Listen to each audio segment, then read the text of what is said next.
Hello and welcome everyone to the GSMC Fantasy Sports Podcast, brought to you as always by the GSMC Sports Network. I am your host, Chris Sheppard. Thank you guys for tuning in. We should have a very exciting show ahead where for the first time I'm going to be using some graphics from GSMC for some of my segments. For the first segment of today's show, we'll be covering the fantasy college football landscape, starting off with the quarterbacks. We'll be moving on to the Stars and the Oilers, their game 4 in the NHL tonight. And we'll also be looking at, IDP leagues players, especially the linebackers and the D linemen. And we'll finish off with kind of a weird segment where I'm kind of in a stasis where, the Wolves won last night. I was expecting the Mavs to sweep and for me to talk about this preview, but we'll still talk about all three teams concerned in the NBA this final series.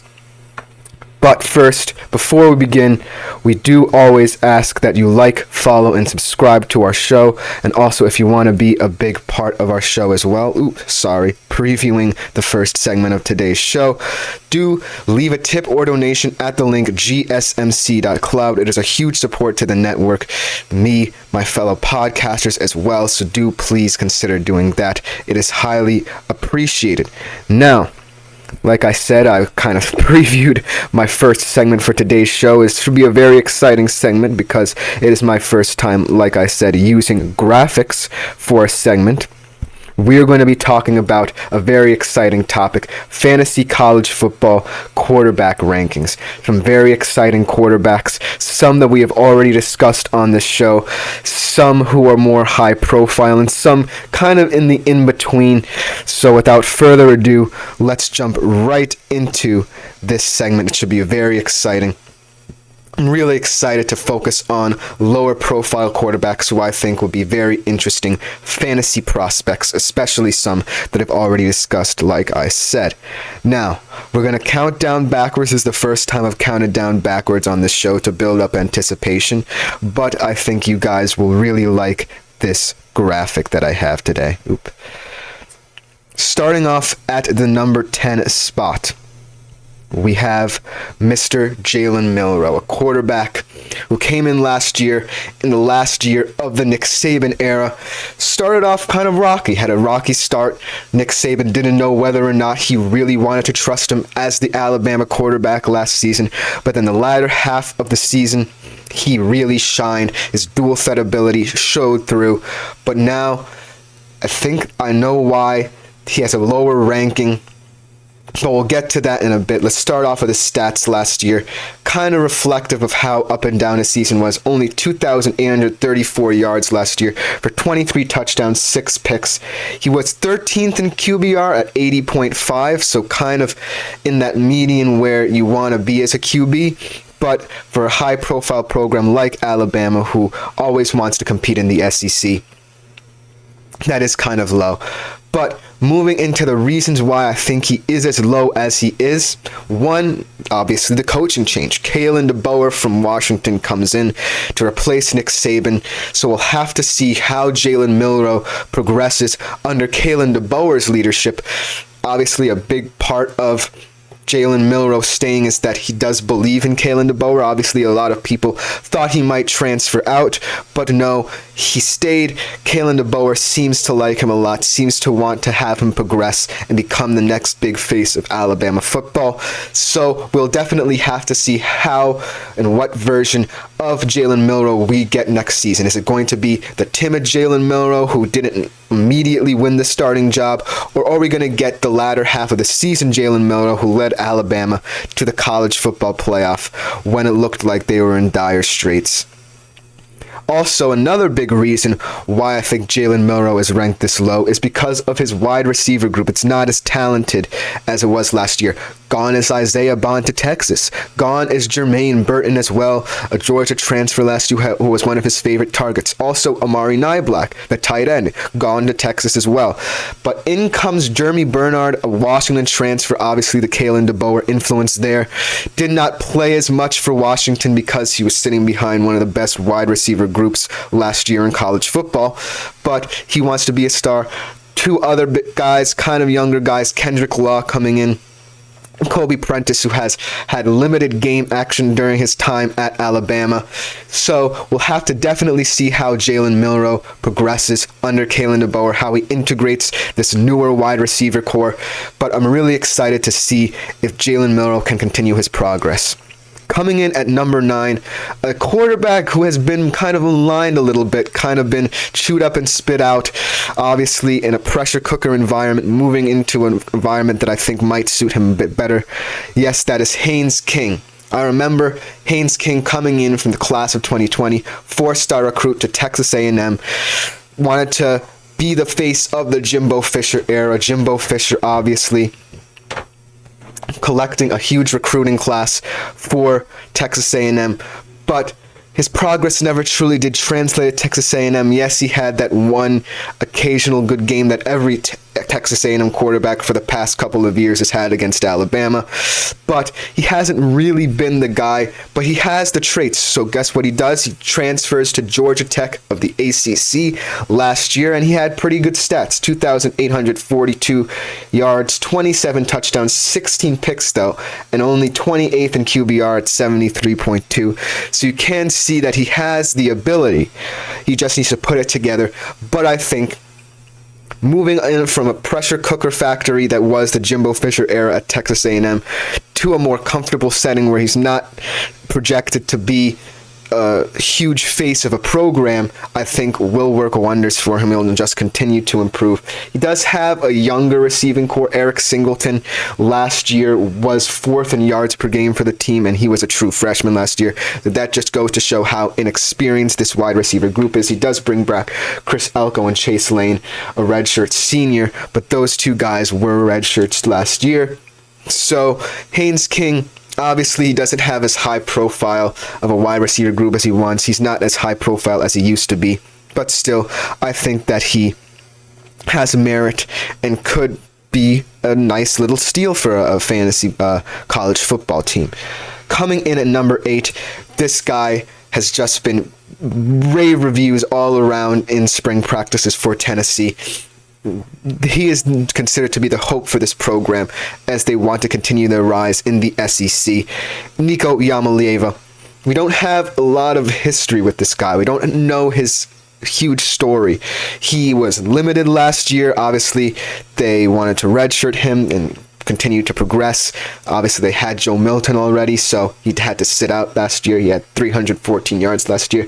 His Citrus Bowl performance kind of up and down. Didn't have as many passing yards, but he did show his dual threat ability, and even though he wasn't ranked, he had a 79.3 QBR last year.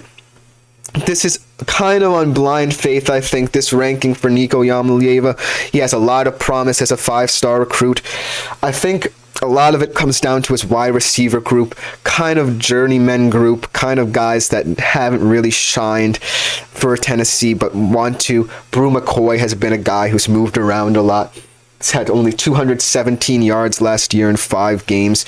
Had a really up and down college career. Squirrel White trying to be that number 1 receiver, but 803 yards last year, only 2 touchdowns though. It's going to show how uneven the Tennessee offense has been over the past couple of years, last year especially. But overall, Nico Yamalieva, I think this could be a very interesting ranking. He could move higher, he could move lower. We really don't know because he hasn't had that much game time. So I think right now, this is where he should sit. Moving on to a much more experienced quarterback, a guy who seemingly has been around forever and probably like his 7th year of college football, KJ Jefferson. Last year kind of saw a little bit of that decline from big KJ. Only 2,107 yards last year for 19 TDs and 8 interceptions. Ranked 88th in QBR last year. But I think that this ranking proves his experience. I mean, Arkansas has not been that good in the Sam Pittman era as people expect it to be, but KJ Jefferson has been a solid, highly underrated, underutilized, in my opinion, QB. I think that Sam Pittman has at his arsenal. He doesn't necessarily have that experienced of a wide receiver group either. Bryce Stevens was redshirted last year, and one of their best receivers, Andrew Armstrong, had over 1,000 yards, but that was 2 years ago. So KJ Jefferson, I kind of get it. I like KJ Jefferson as a QB. But in terms of fantasy, he's not a guy who's going to stat pad, you know what I mean?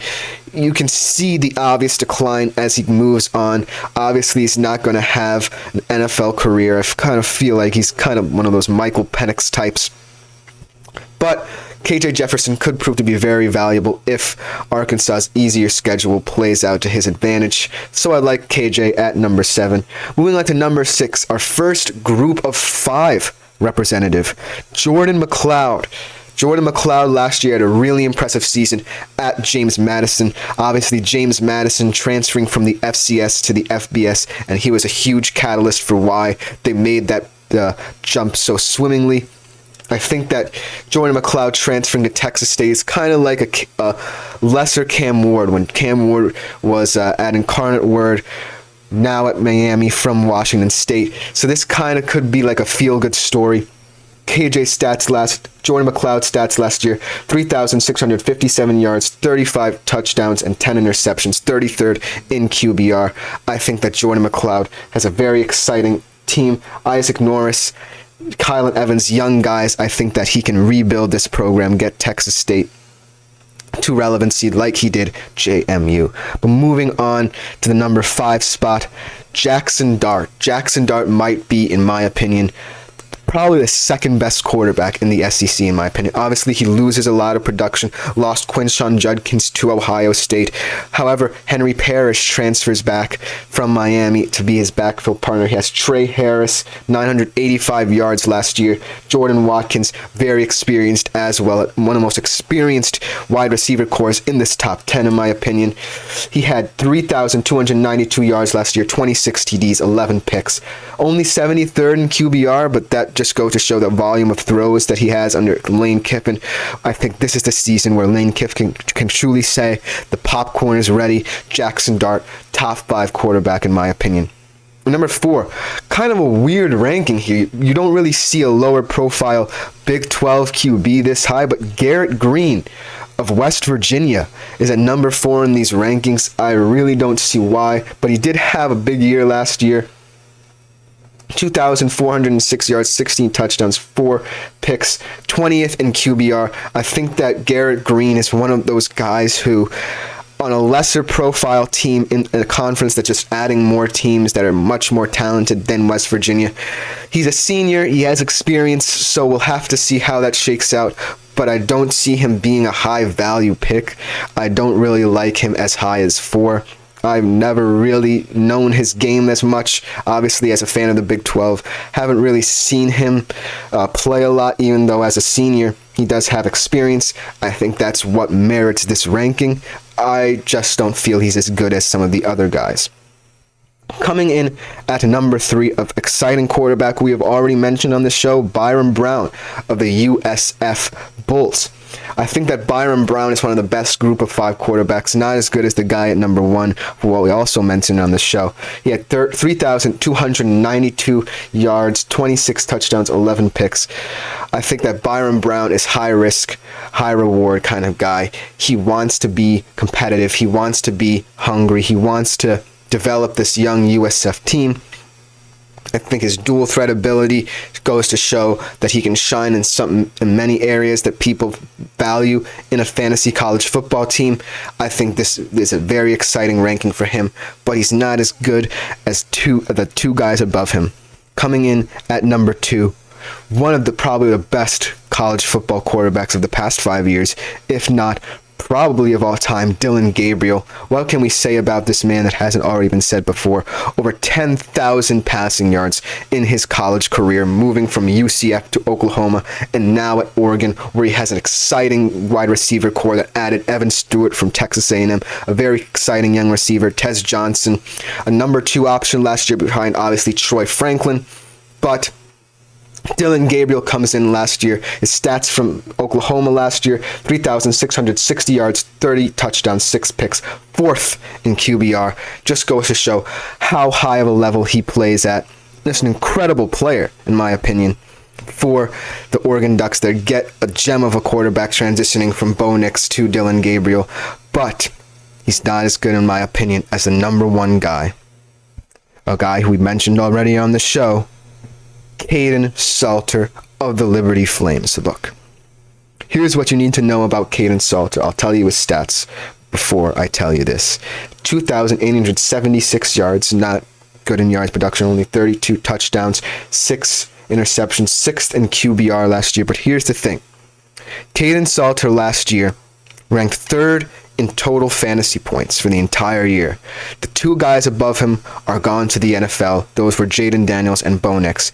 That is how good of a player Caden Salter is. And listen, Liberty is trying to be the next UCF, the next Cincinnati, the next Tulane. In a 12-team field for the college football playoff, Liberty wants to be the team that breaks in from the group of 5 as one of those conference champions. And Caden Salter is a big reason why. He doesn't have the high-profile receivers that some of these guys on this list do. He doesn't have the resources that other guys may have, facilities the other guys may have. But being behind 2 guys in the NFL, Jaden Daniels and Bo Nix, in terms of fantasy production, that's a guy you want to have on my team. But that will just about do it for this episode, for the segment rather of this show. Coming up next, we will be discussing Oilers Stars NHL action when we come back from the break. I feel like I'm losing my mind. Is everybody in the world blind? Please, Lord, give me a sign, a sign. I feel like I'm losing my mind. Is everybody in the world blind? Please, Lord, give me a sign, a sign. I wanna be the greatest. Everybody on the fake shit. I look around and feel like everybody is the fakest. I make this every day and I'm impatient, hoping one day I blow up from the basement. Statement, the top is so vacant. I don't hear shit that I think is amazing. Waiting for my day when I'm playing sold out shows for 1,000 faces. Hey, give me that crown, get in my way and to be put down. It ain't your place, all this my town. If I want that shit, then I'll get it right now. I'm losing it, the noose it fits. Some losing shit, a stupid myth. You choose to live or choose to dip. You choose to fight or lose your grip and lose a gift. I feel like I'm losing my mind. Is everybody in the world blind? Please, Lord, give me a sign, a sign. I feel like I'm losing my mind. Is everybody in the world blind? Hello and welcome back, everybody, to the GSMC Fantasy Sports Podcast. Before we get into an exciting segment covering the Oilers and Stars betting odds and fantasy preview for Game 4 tonight, I do ask that you do leave a tip or donation at the link gsmc.cloud. It is a huge support to the network, me and my fellow podcasters, so it is highly appreciated. Now, moving on to our second segment of the show. We're going to cover the Oilers and Stars Game 4 betting preview. Last time we saw these two teams, it looked like the Oilers at home could pull out a huge win to put them up, but the Stars, with a certain player coming back for them, proved too much for the Edmonton Oilers at home, and they come out winning 5-3, a player that we're going to highlight scoring a hat trick on the road. But looking at this game, Dallas plus 110 for the money line tonight. Edmonton minus 130. The total over under 5.5. I think that's a very fair assessment. Edmonton at home should still be favored, but we're seeing that the money line is kind of decreasing and the points total is staying where it relatively is. But I just want to talk about these two teams fantasy-wise because of the intrigue surrounding both of them. On the Edmonton Oilers side, we can talk about the trio of Leon Draisaitl, Connor McDavid, Evan Bouchard-Day. Obviously, they're the top 3 point scorers for Edmonton, not only for the team, but in the playoffs as well. But I want to highlight 2 other guys for Edmonton because in the grand scheme of things, you can't just rely on those 3 to get you points. You need a team against a team like the Dallas Stars. First up, I'm going to highlight Zach Hyman. Zach Hyman is a first-line player. He has 16 points in this postseason, but only 3 this series. He did have a goal and an assist last game, but I just think if you're a first-line player who is added to this team to complement Connor McDavid and Leon Draisaitl's offensive prowess, you need to produce in the playoffs. Zach Hyman just hasn't been able to produce in the series. Maybe it's just because of the fact that the Stars have been limiting Edmonton unlike any team in this postseason so far, but he just needs to get going. Another guy on that first line, Ryan Nugent-Hopkins, who has been around with Draisaitl and McDavid for just as long.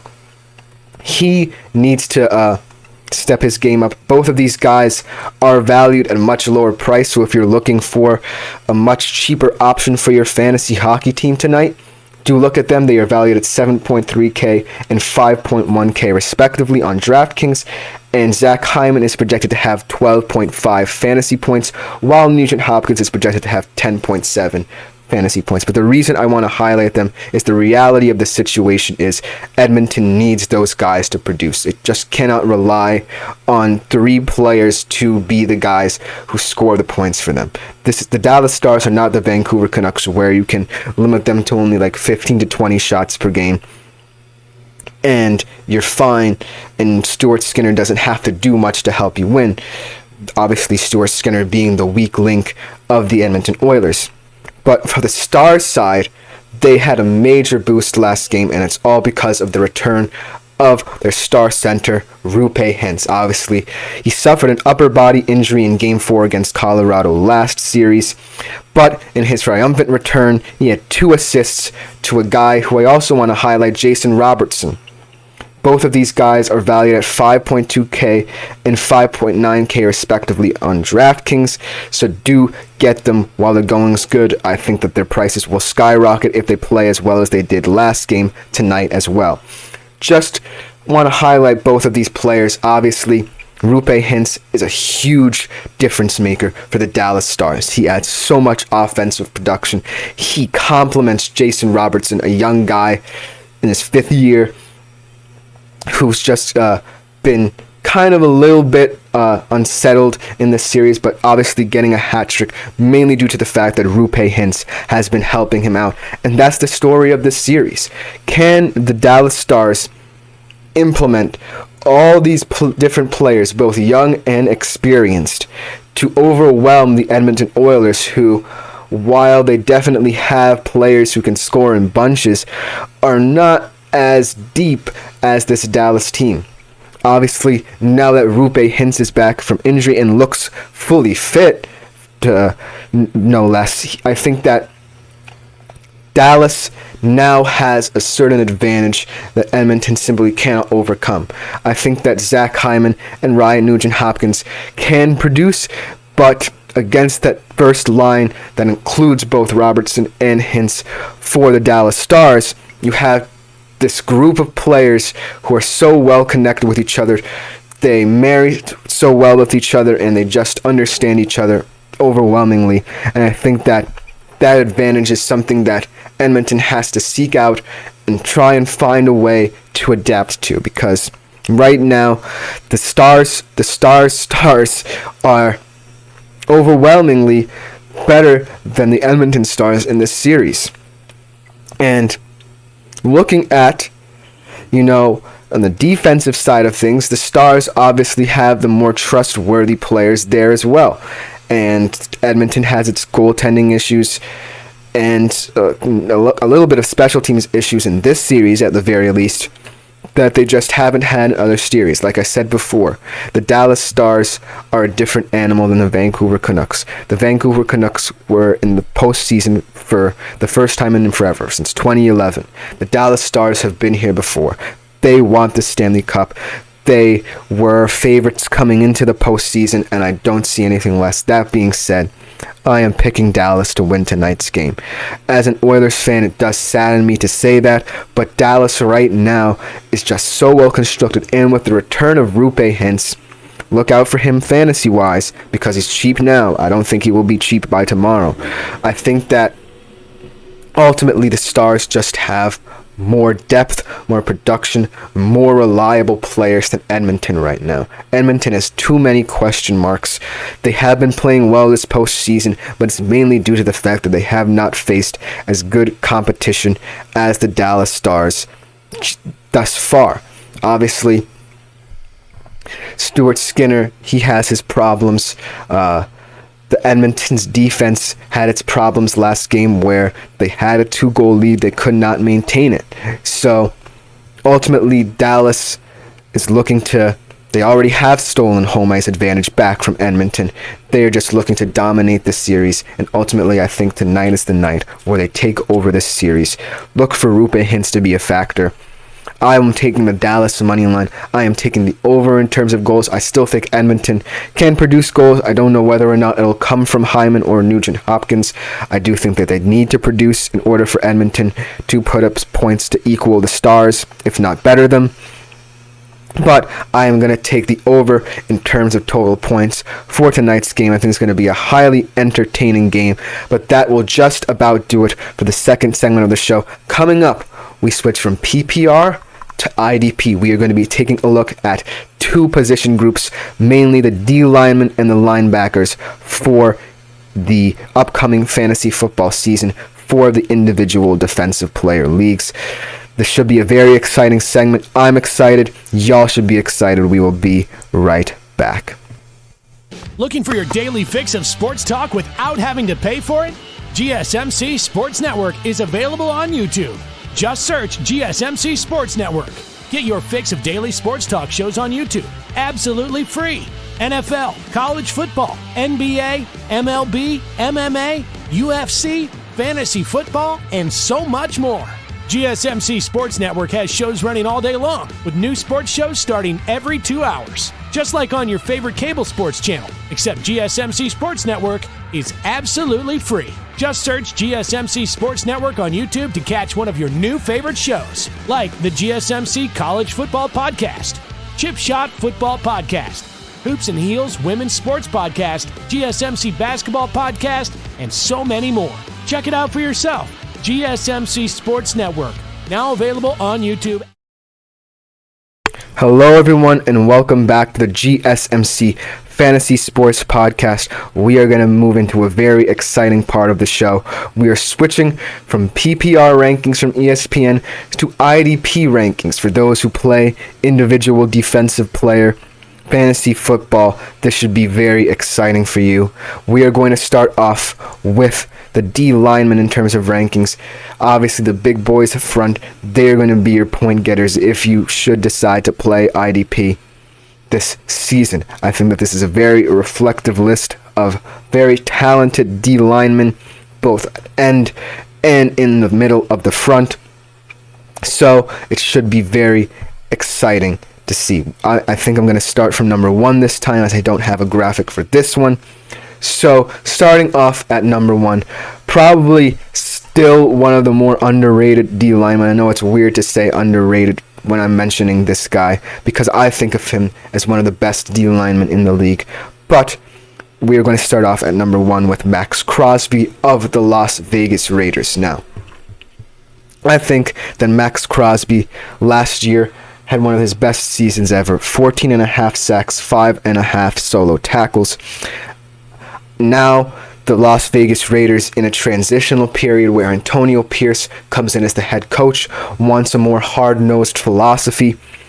I think that by adding Christian Wilkins to complement Max Crosby's stats will only be more elevated, and I think Antonio Pierce is just the right head coach to do that. Max Crosby has been a huge vocal supporter of Antonio Pierce, so look for Max Crosby to have a really special year again this year, mainly due to the fact that he now has a coach who trusts him to be one of the leaders of this defense.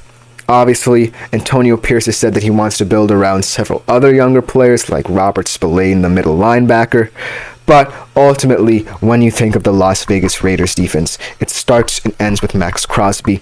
Now that he has a partner that he can rely on in Wilkins from the Miami Dolphins, I think that Max Crosby is finally going to be recognized as the number 1 D lineman in the league. Deservedly so. And number 2, this guy's not bad either. TJ Watt, 19 sacks last year, 48 solo tackles. I think that TJ Watt is the perfect example of someone who marries one level of the defense to another. I think without a player like TJ Watt, the Steelers' secondary will not be as storied as it has been in the past couple of years. I think that TJ Watt just knows how to complement every player in the defense. He knows how to bring the Steelers' defense together. Obviously, they rely on them a lot because of the fact that the Steelers' offense has not been performing these past couple of seasons. So TJ Watt at number 2 is fine with me because of the fact that he is one of those players who just knows how to bring a position group together. Look for him to be a high-value asset in an IDP league. Coming in at number 3, another player who I think can also say this, we can also say the same about Micah Parsons. 14 sacks last year, 36 solo tackles. Obviously not as much production as some of these other guys, but he is listed as a linebacker, so just showing off how versatile he can be. The fact that we can even mention him as a D lineman, the fact that he just shifts around so much in that Dallas Cowboys defense. Obviously, what with the loss of Leighton Vander Esch, I think that Micah Parsons is just going to be a huge asset for IDP, especially if you consider him a D lineman, because of the fact that his versatility shows through. And I just respect him as a player who can fit anywhere on the defensive front at any time of asking. At the number 4 spot, a guy who I think will have another big season due to a coaching change in Khalil Mack of the Los Angeles Chargers. Obviously, the big question about the Chargers defense was, why has it been underperforming under Brandon Staley? And I think that problem has been solved. Brandon Staley now gone. In comes Jim Harbaugh. Does that immediately fix the defense? No, but Khalil Mack doesn't need fixing. He had 17 sacks last year, 57 solo tackles, so he's not the problem. It's just the fact that I want to see this Los Angeles Chargers defense take that next step up, and Khalil Mack will be a huge part of that, along with Joey Bosa and a young secondary led by Asante Samuel. I'm really excited to see how the Chargers defense handles the coaching change, and I think you have 2 main guys who can get the job done for you any given time. So Khalil Mack, very well deserving of that number 4 spot. At number 5, we have Josh Allen, not of the Buffalo Bills, but of the Jacksonville Jaguars. He had 17.5 sacks last year, 43 solo, 2 forced fumbles as a D lineman. An incredible season for him last year. In a Jacksonville Jaguars defense that really is very interesting, starting to take shape a little bit, obviously. Trayvon Walker, the first overall pick a couple of years back, finally getting incorporated into the team.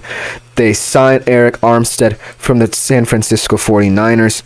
So they're trying to piece together a nice little defensive front here. But in my mind, it all starts and ends with Josh Allen as the catalyst of this defense. Obviously, the Jacksonville Jaguars are not known for their defensive front as much. They're more known for their secondary. So I think that Josh Allen will have a big year again. His stats will be elevated as the main guy in that D front for Jacksonville. Coming in at number 6, a guy who has a change of scenery, a very nice player who my dad will be very mad is gone from his favorite team, that is Danielle Hunter, moving from the Minnesota Vikings to the Houston Texans last year. 16.5 sacks, 54 solo tackles. I think this is a huge signing for the Houston Texans because of the fact that they're building a nice little D front. DeMeco Ryans, a young head coach wanting to build to the defense as well. Obviously, he has his offense set as much as he's concerned with CJ Stroud at the QB position and a high-powered offensive attack. Now, moving to the defense, DeMeco Ryans also wants to build that, and by signing Danielle Hunter, he's proving that the Texans defense could be a defense to look out for. Pairing him with Will Anderson Jr. in his second year, I think that is going to be very exciting. Obviously, their secondary also young and hungry as well. So look out for the Texans defense, but especially Danielle Hunter coming in from Minnesota, paired with Will Anderson to wreak havoc in the AFC South. Moving on to number 7, a guy who is starting to be the face of the Detroit Lions, one of my favorite defensive players, mainly due to the fact that he decided to stay in his hometown. Aiden Hutchinson, what a guy. 36 solo tackles, 11.5 sacks, 3 forced fumbles last year. I just love Aiden Hutchinson, man. Just the face of that Detroit Lions defense, such a likable presence up front. And In terms of defensive prowess, the Detroit Lions are one of those up and down defenses. They want to focus on the secondary. I think they're starting to get the pieces up front with John Kaminsky, Aiden Hutchinson, Alex Anzalone at the linebacker spot. So they're starting to round into form a little bit. But ultimately, I just want to see how Dan Campbell focuses on the defense. Obviously, we saw with the offense he's willing to take a lot of risks. I want him to see how he progresses with the defense as well, and Aiden Hutchinson is the perfect face for that movement. At number 8, a little bit low for Myles Garrett, but for someone who has been such a fantastic defensive player for the past couple of seasons, he can rank anywhere in the top 10 and people wouldn't be mad. 33 solo tackles last year, 14 sacks, and 4 forced fumbles. It's a force of nature, and really the catalyst for the Browns defense for being as good as it was last year, obviously trying to compete with the AFC North. Obviously, down went Deshaun Watson, and their offense was in disarray, and the defense really kept them afloat by being the number 1 defense in the league. Myles Garrett finally got that running partner last year in Zadarius Smith. So I just think that Myles Garrett is always going to be a top 10 D lineman in the league, no matter who he's playing with, just because of his willingness to perform. And look for the Browns to be one of the best defenses in the league yet again, with Jim Schwartz leading them. At number 9, an interesting player, mainly due to the fact that one of his running mates last year left him, and Derek Brown. He had 57 solo tackles, only 2 sacks though. Now for the Carolina Panthers, obviously they don't really have that many big names either on the offense or the defense, except for Derek Brown. He needs to be the face of that Carolina Panthers defense, and that is enough said. 2 sacks is not enough, but it could be due to the fact that this next guy I'm going to mention left him, and I think that production will go up. I think that since Carolina is going to be below average yet again this year, Derek Brown's stats could be elevated. But moving on to the guy who left him, rounding out our top 10, Brian Burns, moving from Carolina to New York. And honestly, the New York Giants defense is rounding into shape. They have the front up front and Dexter Lawrence, Kayvon Thibodeau. Now they add Brian Burns and his 32 solo tackles and 8 sacks from last year. I really like this addition for New York. It goes to show that they want to build through the defensive front. Brian Daboll wants to adapt a more defensive philosophy because of the fact that there are so many question marks surrounding the offense. But Brian Burns, look for him to be a huge value asset for an IDP league. I really like this top 10, but that'll just about do it for this segment. I really enjoyed ranking these D linemen with you guys, but coming up next, we move from D linemen to the second level of the defense, the linebackers, coming up next on the GSMC Fantasy Sports Podcast.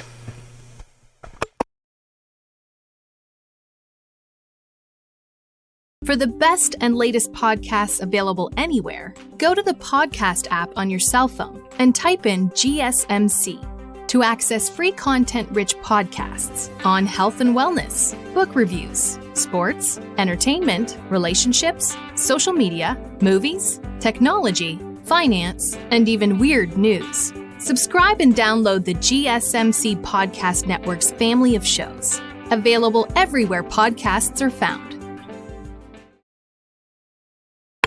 Hello and welcome back to the GSMC Fantasy Sports Podcast. We are in the home stretch of the show, my second to last segment.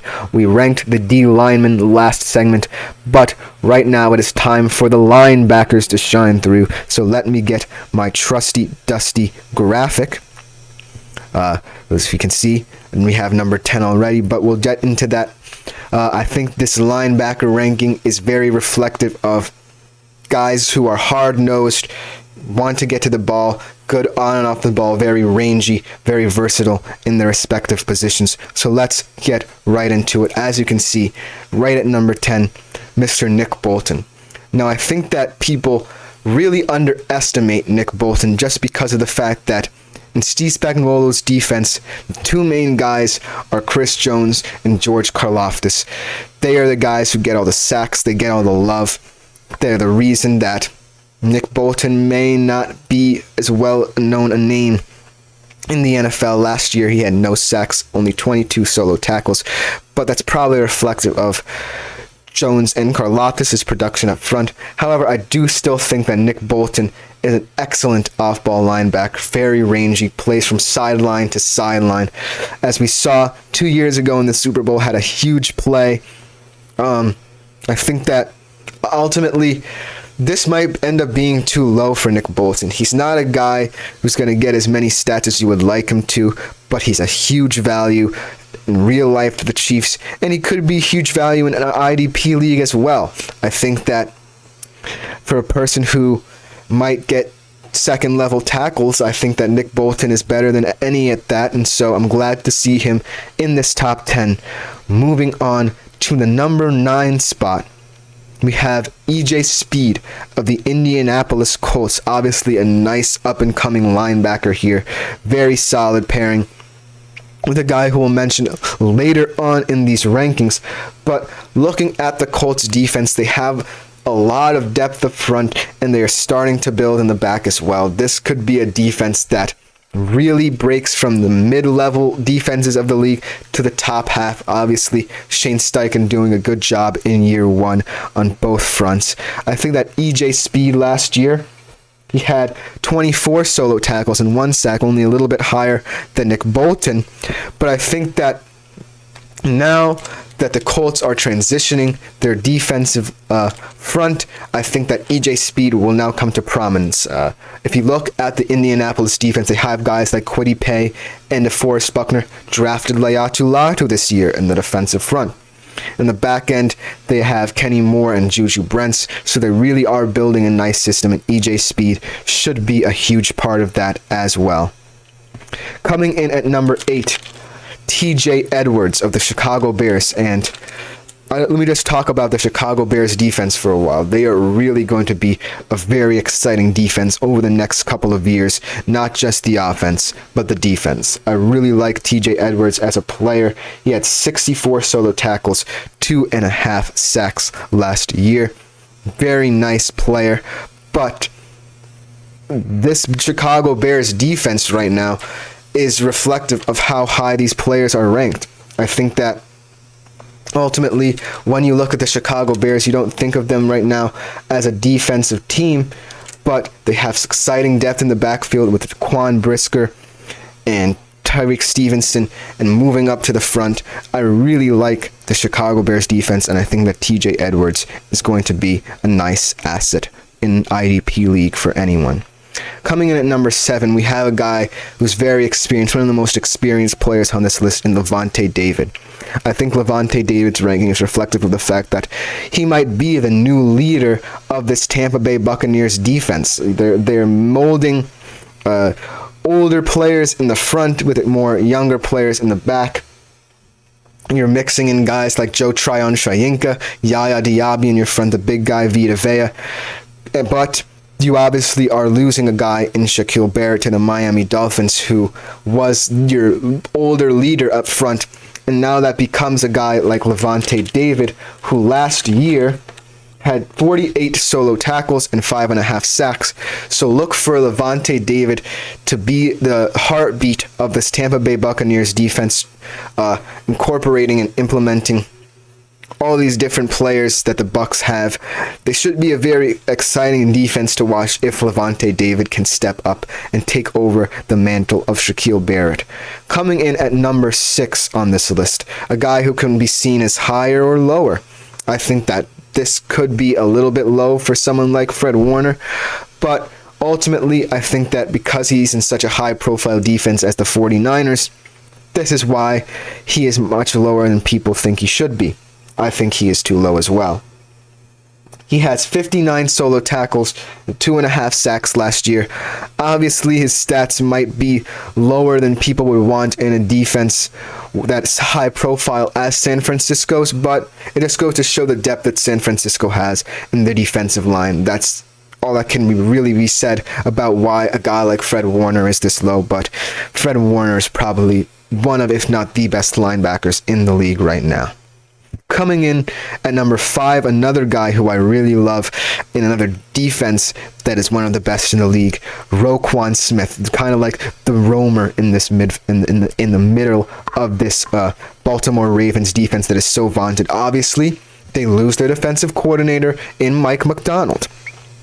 However, I think that Roquan Smith, he had 84 solo tackles last year, only 1.5 sacks, is going to be another leader of this team. Obviously, you have Justin Madubuike in your D front, and you lose Geno Stone in your backfield, but you have a guy like Marlon Humphrey back there, and Arthur Millett's a young up-and-comer.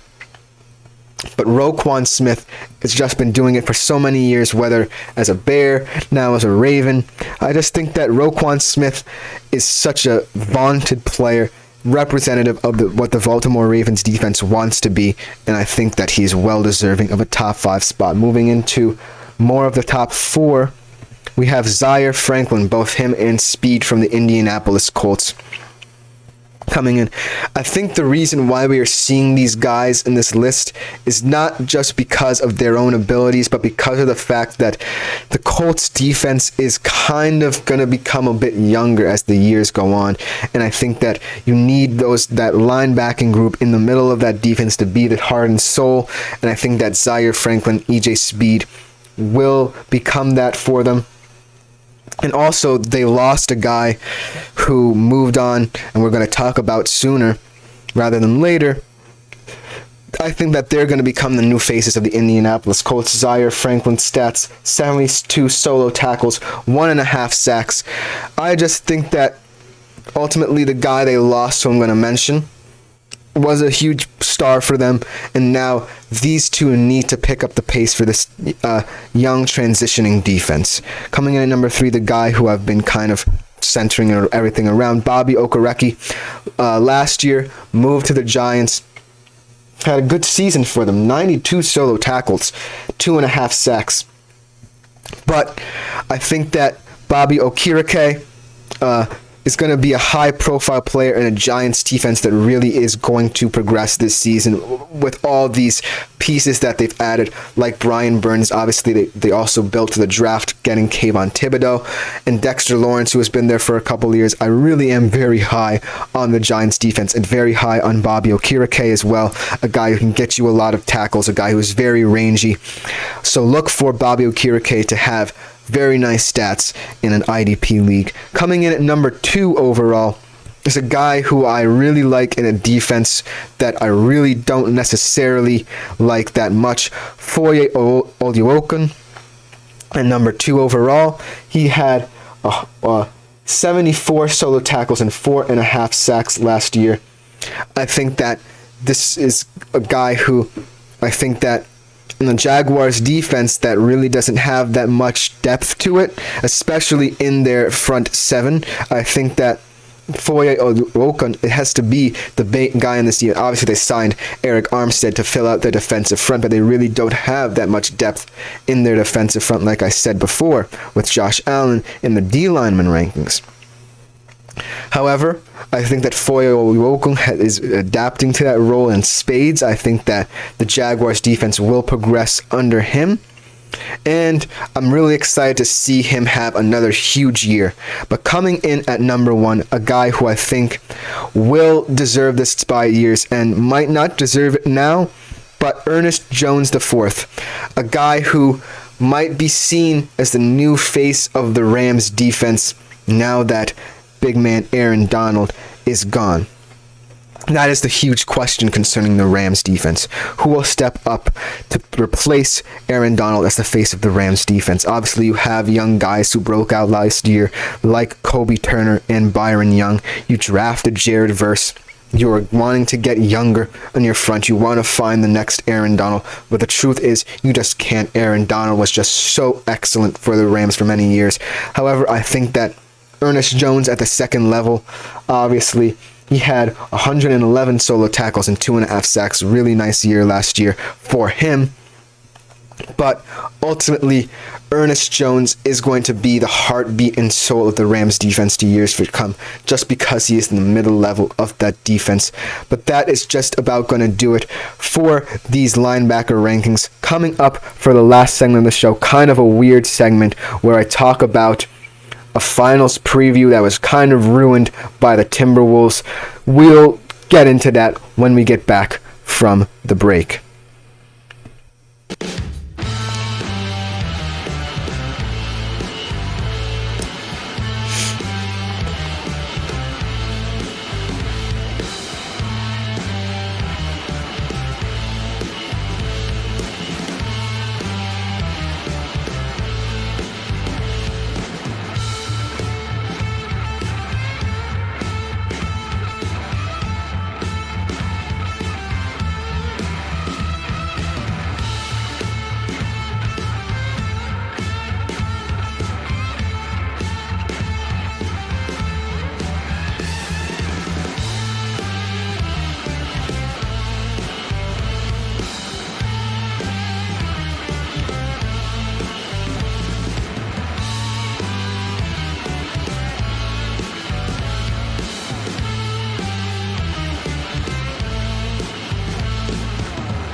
Hello and welcome back, everyone, to the GSMC Fantasy Sports Podcast. We are at the last segment of today's show, and it is going to be kind of a weird segment because I have both good and bad news about this segment.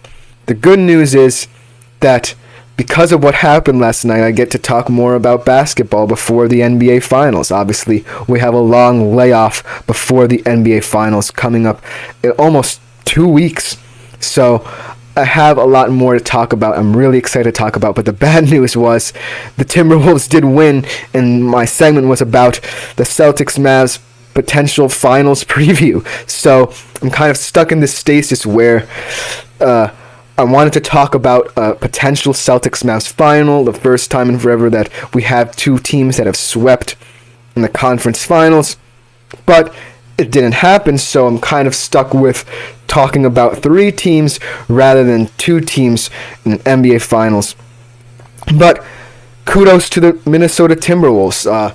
They did exactly what I thought they needed to do. Anthony Edwards and Karl-Anthony Towns outscored Luka Doncic and Kyrie Irving last night, so that was one of the huge catalysts as to why they won the game and ultimately are still in this series. But overall, I'm kind of disappointed I don't get to talk about an NBA Finals matchup that had some intriguing storylines just yet. But first of all, before I talk about both the Timberwolves and the Mavs and what the Mavs' plan could be should they win Game 5, let's say kudos to the Celtics right now. Our Eastern Conference Finals representative, go Celtics. Ultimately, they have had their controversies. 12-2 record.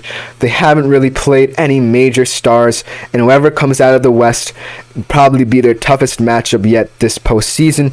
However, by hook or by crook, they proved that they were a different team than last year. Obviously, I could be sitting here saying that both the Timberwolves and the Pacers are like 3-1 up in the series, and no one would bat an eye. But the Celtics are where they are because of the fact that they have been able to adapt, and Joe Mazzulla's proven that he can adapt as well. He was a big question mark for the Celtics coming into this year. So congratulations to the Boston Celtics for advancing to the NBA Finals, sweeping the Indiana Pacers. So we will talk about them a little bit later on. But switching back to Game 4 last night, the Wolves ultimately staying alive and winning 105-100. But like I said before, the Wolves did what they needed to do last night, what I wanted them to do for this entire series, and that is have their stars be present. Anthony Edwards, the big question about him was the fact that could he keep up with the pace of a guy like Kyrie Irving, a guy like Luka Doncic, and throughout the series, he just couldn't. But last night, even though it wasn't his best shooting performance of all time, he still had 29 points. Cat had 25. And ultimately, that Minnesota Timberwolves duo outdueled the Dallas Mavericks duo of Luka and Kyrie. Ultimately, though, I still think that Dallas is going to want to win Game 5, and I think they will. In fact, I just think that this game was one of those games where the Timberwolves did everything right, and the Mavs, even though they still have that prowess, Luka Doncic still had his triple-double, they just couldn't match Minnesota on tonight. It's another one of those close games, It's where you can't really find out the difference between these two games, and ultimately came down to the clutch minutes where Minnesota had struggled before, but ultimately they closed out tonight. So moving on to the keys, should the Mavs win Game 5 and move on to the finals as people expect, I think that last night's game proved a lot. One thing was the loss of Derek Lively. Obviously, that was my mistake last night. I fully expected him to play, but he had suffered a neck sprain in Game 3, and that is why he did not play tonight. And the return of Maxi Kleber from injury. So, just that weird transition from a guy who has been giving you such good minutes off the bench as a paint presence down low to a guy who's just coming off a shoulder injury and might be a bit more tentative. It adds an intriguing storyline to the fact that should the Mavs progress, now they also have big man issues as well, and Jason Kidd really needs to figure out a solution. Does he want to play a guy like Kleber who has more experience, or does he want the youth and energy of a Derek Lively off the bench? Last night, a bright spot, in my opinion, for the Dallas Mavericks was Daniel Gafford, who obviously was probably the only person who I hit on in my prop bets and predictions last episode. He had a perfect game in terms of field goal shooting, 6 for 6 for 12 points. Ultimately, he is still a big part of who Dallas is down low, but that was a huge factor. And should the Mavs progress, I think that ultimately Jason Kidd is going to have a huge question on his hands. Moving on to the Celtics, like I said a couple segments ago, last episode, I think that they also have a very similar problem. Kristaps Porzingis is going to be coming back from an injury, and Joe Mazzulla is going to have to figure out how to distribute minutes between big men he hasn't really played. Last series, we saw that O'Shea Brissett got some minutes in Game 3, and they were some of the best minutes for a Boston big man in that series. Obviously, Al Horford adds a lot offensively, but ultimately, he could be a liability defensively. So Joe Mazzulla has that same issue, so that should be an intriguing storyline. But moving back to the subject at hand, and the team who is still not out of it just yet, the Minnesota Timberwolves. What are their keys to keeping this series going for as long as possible? Obviously, not many teams have come back from 3-0 deficits. In fact, only 39% of teams have even won a game down 3-0. But as we saw, if Jason Kidd is indecisive for the rest of the series between Kleber and Lively, that could be a way in for the Timberwolves, because then they have the advantage in the front court of having guys like Cat and Rudy Gobert defensively to help combat them. And I think that ultimately this game might be an outlier in the fact that Jason Kidd may have seen that Kleber might need some time to come back and acclimate to game time. But I still think he's an option off the bench for them. And so that's just going to be an interesting thing going forward. And the fact that Minnesota extended this series should be an interesting sign for Dallas to try and see how this whole center thing works out. But before we count our chickens before they hatch, Minnesota has to perform in Game 5 as well. You can't just win Game 4 and expect the rest of the series to go your way. You need to continue to play. There's a reason they're down 3-0, and it's because of the mistakes they've made late in games, and they need to continue to figure out ways to win games late in games. Ultimately, should they somehow come back and win the series, that would be an interesting storyline as well. If the Celtics were so good late in games and Minnesota has been so bad late in games in this series, so that would be another interesting storyline. But that would be so far ahead and very unlikely.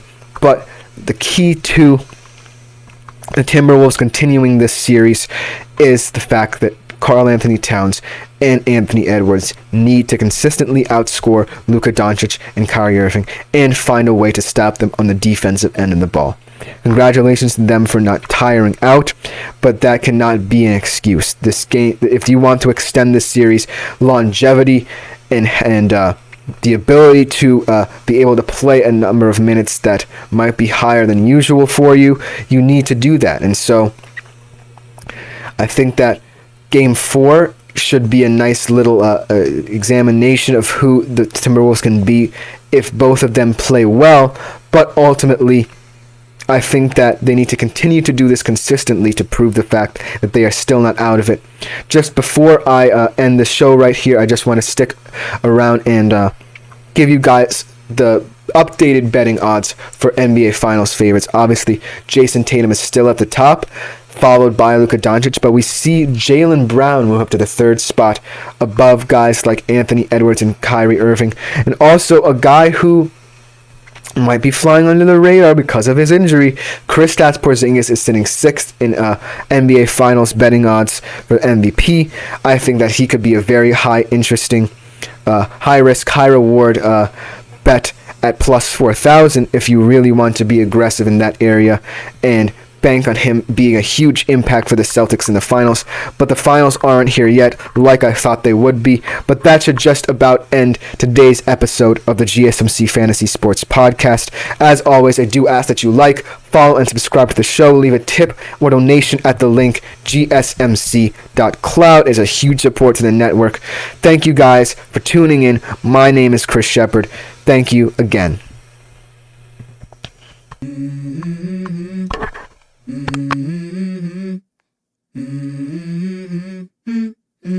Let's go.